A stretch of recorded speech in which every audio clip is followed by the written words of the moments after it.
अलिफ लैला और बूढ़ा।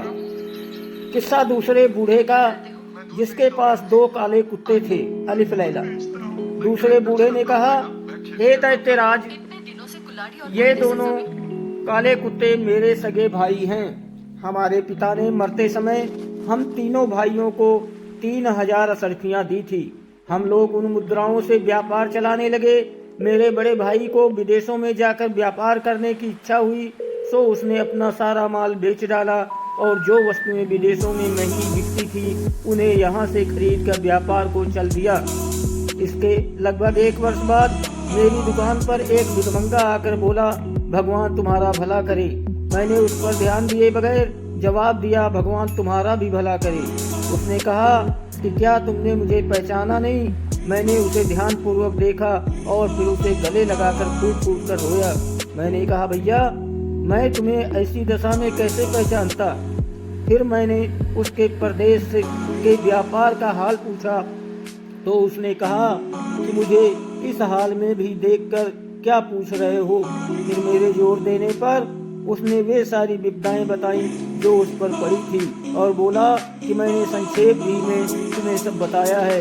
इससे अधिक विस्तार से बताऊंगा तो मेरा भी दुख बढ़ेगा और तुम्हारा भी। उसकी बातें सुनकर मैं अपने सभी काम भूल गया। मैंने उसे स्नान कराया और अच्छे वस्त्र मंगाकर उसे पहनाए। फिर मैंने अपना हिसाब देखा तो मालूम हुआ कि मेरे पास 6000 रुपये हैं। मैंने 3000 रुपये अपने भाई को देकर कहा कि तुम पिछली हानि भूल जाओ और इस 3000 से नए सिरे से व्यापार करो। उसने रुपयों को सहर्ष ले लिया और नए सिरे से व्यापार करने लगा और हम सब लोग पहले की तरह रहने लगे। कुछ दिनों बाद मेरे छोटे भाई की इच्छा हुई कि विदेश जाकर व्यापार करें। मैंने उसे बहुत मना किया, लेकिन उसने मेरी बात न मानी और अपना सारा माल बेच बाच कर के वस्तुएं खरीद ली जो विदेशों में महंगी मिलती हैं। फिर उसने मुझसे विदा ली और एक कारवां के साथ जो विदेश जा रहा था रवाना हो गया। 1 वर्ष के बाद मेरे बड़े भाई की तरह वो भी अपनी सारी जमा पूंजी गंवाकर फकीर बनकर मेरे पास वापस आया। मैंने बड़े भाई की तरह छोटे भाई की भी सहायता की और उस वर्ष जो 3000 रुपये मुझे व्यापार में लाभ के रूप में मिले थे उसे दिए। वो भी नगर में एक दुकान लेकर पहले की तरह व्यापार करने लगा और सब कुछ पहले की तरह ठीक ठाक चलने लगा। कुछ समय बीता था कि मेरे दोनों भाइयों ने मुझसे कहा, हम सभी लोग विदेश जाकर व्यापार करें। पहले मैंने इनकार किया और कहा कि तुम लोगों की ही को विदेशों व्यापार से क्या लाभ हुआ है जो मुझे भी इस बार चलने को कह रहे हो। तब दोनों मेरे साथ बहस करने लगे और कहने लगे कि कौन जाने इस बार तुम्हारे भाग्य और तुम्हारी व्यापार बुद्धि ही से हम दोनों की तकदीर जाग जाए और हमारे सारे सपने पूरे हो जाए। मैंने फिर इनकार कर दिया, लेकिन ये मेरे पीछे पड़े रहे। यहाँ तक कि इसी बहस में 5 वर्ष बीत गए और इस अवधि में उन्होंने मेरी जान खा डाली। तंग आकर मैंने उसकी बात मान ली। मैंने व्यापार के लिए आवश्यक वस्तुएं मोल ले ली। उसी समय मुझे ज्ञात हुआ कि मेरे भाइयों ने मेरा दिया हुआ धन खर्च कर डाला है और उनके पास कुछ नहीं बचा। मैंने इस पर भी उनसे कुछ नहीं कहा। उस समय मेरे पास 12000 रुपये थे। उसमें से आधा धन मैंने और कहा कि भाइयों, बुद्धिमानी और दूरदर्शिता ये है, हम अपना आधा धन व्यापार में लगाएं और आधा अपने घर में छोड़ जाएं। अगर तुम दोनों की तरह इस बार भी हम सबको व्यापार में घाटा हो तो उस समय घर में रखा हुआ धन काम आएगा और हम लोग उसे व्यापार में लगाकर अपना काम चलाएंगे। चुनाचे मैंने उन्हें 3-3000 रुपये दिए और इतनी ही राशि अपने लिए रखी और बाकी 3000 रुपये अपने घर में एक गहरा गड्ढा खोद कर उसमें दबा दिया। फिर हमने व्यापार की वस्तुएं खरीदी और जहाज पर सवार होकर एक अन्य देश को निकल गए। 1 महीने बाद हम कुशलतापूर्वक एक नगर में पहुँचे और व्यापार आरंभ किया। हमें व्यापार में बहुत लाभ हुआ। फिर हमने उस देश की बहुत सी अच्छी वस्तुएं अपने देश में बेचने के मंतव्य से मोल ली। जब हम उस स्थान पर लेन देन कर चुके और जहाज पर वापस आने के लिए तैयार हुए तो एक अत्यंत सुंदर स्त्री फटे पुराने कपड़े पहने हुए मेरे सामने आई। उसने जमीन पर गिरकर मुझे सलाम किया, मेरा हाथ चूमा और मुझसे निवेदन किया कि मेरे साथ विवाह कर लो। मैंने इस बात को उचित न समझा और इनकार कर दिया, लेकिन वो गिड़गिड़ाती और मिन्नतें करती रही। अंत में मुझे उसकी निर्धनता पर दया आ गई और मैंने उसकी प्रार्थना स्वीकार कर ली। उसके साथ विधिवत विवाह कर लिया और उसे अपने साथ जहाज पर चढ़ा लिया।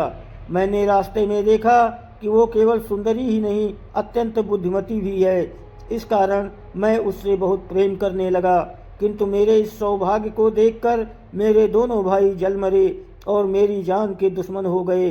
उनका विद्वेष यहाँ तक बढ़ा, एक रात जब हम दोनों सो रहे थे, उन्होंने हमें समुद्र में फेंक दिया। मेरी पत्नी में जैसे कोई अलौकिक शक्ति थी। ज्यों ही हम दोनों समुद्र में गिरे, वो मुझे एक द्वीप पर ले गई।